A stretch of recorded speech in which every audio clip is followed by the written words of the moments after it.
আমার বুঝজ্ঞান হইছে থেকে নিয়ে ছাত্র জীবনে যখন আমি অনেক ছোট ছিলাম, এই দোয়া যেদিন আমি পড়েছি কোরআনে, ওই দিন থেকে আজও পর্যন্ত আমার মনে হয় না আমার জীবনে 2 মিনিটের কোনো দোয়াও যদি হয়, 1 মিনিটের দোয়াও যদি হয়, মুহূর্তের দোয়াও যদি হয়, আমি এই দোয়াটা কখনো মিস করি বলে, জ্ঞাতসারে মিস করি বলে আমার মনে পড়ে না। ছাত্র জীবন থেকে শুরু করেছি, আজও পড়ে যাচ্ছি। আলহামদুলিল্লাহ, আল্লাহর কাছে শুকরিয়া আদায় করে আপনাদেরকে বলতে পারি, এই দোয়ার সুফল আমি নিজের চোখে দেখেছি, আমি নিজে ভোগ করছি। এজন্য আপনাদেরকে আমি বলতে চাই, বিবাহিত হন কিংবা অবিবাহিত হন, আপনার দাম্পত্য জীবনের সুখের জন্য সর্বপ্রথম এবং প্রধান করণীয় হলো এই দোয়া।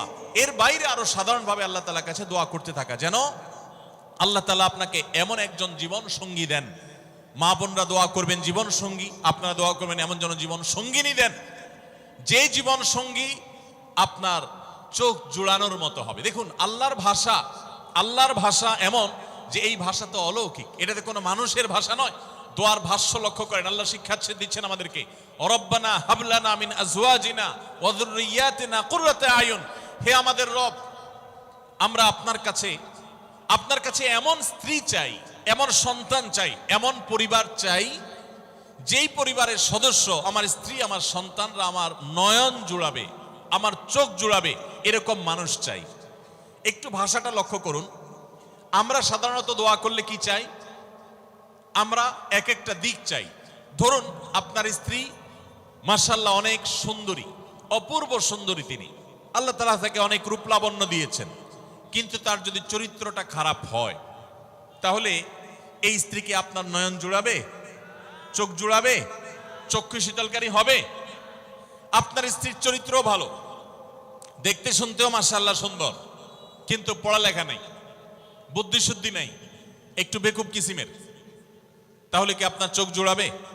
ভালো লাগবে? আপনার স্ত্রী শিক্ষা দীক্ষাও আছে, জ্ঞান গরিমায় মাশাআল্লাহ তিনি ভালো, রিচ, সমৃদ্ধ, আবার চেহারা সুন্দর, আবার তার মধ্যে তার চরিত্রের সমস্যা নেই, কিন্তু সমস্যা কি? সমস্যা ধরুন তার ভিতরে এমন রোগ আছে, শারীরিক রোগ, যেই রোগের কারণে আপনার জন্য সেটা বড় কঠিন পরিস্থিতির মুখোমুখি হতে হয়। ধরেন দুরারোগ্য কোনো ব্যাধি আছে, মরণ ব্যাধি আছে, এমন কোন রোগ আছে যেটার কারণে আপনাকেও সাফার করতে হয়, তাহলে এই স্ত্রী কি আপনার চোখ জুড়াবে? ঠিক একই কথা স্বামীর ক্ষেত্রেও প্রযোজ্য, সন্তানের ক্ষেত্রেও প্রযোজ্য। আল্লাহ তাআলা এমন একটা শব্দ শিক্ষা দিয়েছেন, দেখুন, আল্লাহর কাছে চাইতেও জানতে হয়। উল্টাপাল্টা দোয়া করলে দোয়া পূরণ হয়ে যাবে, কবুল হয়ে যাবে, কিন্তু আপনার কাজ হবে না। অনেক যুবক আছে আল্লাহর কাছে দোয়া করে, আল্লাহ বেশি না, 1,05,000 টাকা চাই। অনেক যুবক লিখে দেয় আমাদেরকে, হুজুর দোয়া করবেন বেশি না, আমি আল্লাহর কাছে 1,05,000 টাকা চাই। আল্লাহরে টার্গেট দিয়ে দিছি, কত লাগবে? 5 লাখ। কেন? একটা বাইক কিনবে, যুবক মানুষ, রাস্তাঘাটে বাইক ছাড়া চললে ভালো লাগে না, একটা ভালো সেট কিনবে, না হলে ফেসবুক স্ট্যাটাস ভালো করে দেওয়া যায় না, ছবি তুলে দেওয়া যায় না। সাইফুল্লাহ ভাই ছবি তুলে দিতে বলছেন না, মাহফিলের ছবি তোলা যায় না। আর কিছু টাকা দিয়ে ছোটখাটো একটা দোকান কিছু একটা করবে, বিয়ে শাদীর ব্যবস্থা করবে, বাস, বেশি কিছু চাই না। তো আল্লাহ তাআলা 5 লাখ টাকা ধরেন আপনাকে দিয়ে দিল, সাথে একটা রোগও দিয়ে দিল, ওই রোগে খরচ হবে 6 লাখ।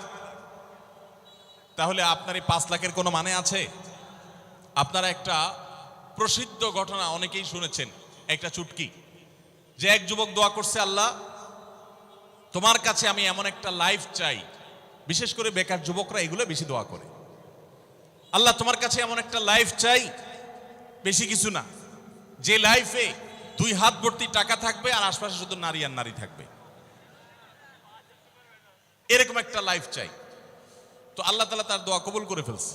দোয়া কবুল করছেন কিভাবে?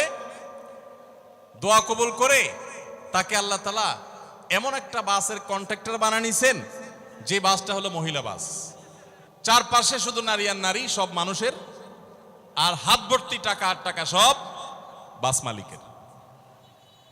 দোয়া কিন্তু কবুল হয়ে গেছে। তো আল্লাহ তাআলার কাছে উল্টাপাল্টা দোয়া করলে কি হয় দেখছেন?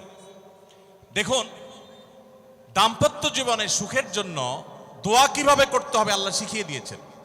রব্বানা হাবলানা মিন আজওয়াজিনা ওয়া যুররিয়াতিনা কুররাতা আয়ুন। আল্লাহ, আমার পরিবারের সদস্যরা যেন এমন হয় যে তাদেরকে দেখলে আমার নয়ন জুড়িয়ে যাবে, অর্থাৎ নয়ন জোড়াতে হলে সব দিক থেকে পারফেক্ট হতে হবে, সব দিক থেকে ভালো হতে হবে, তখনই তো দিল জোড়াবে।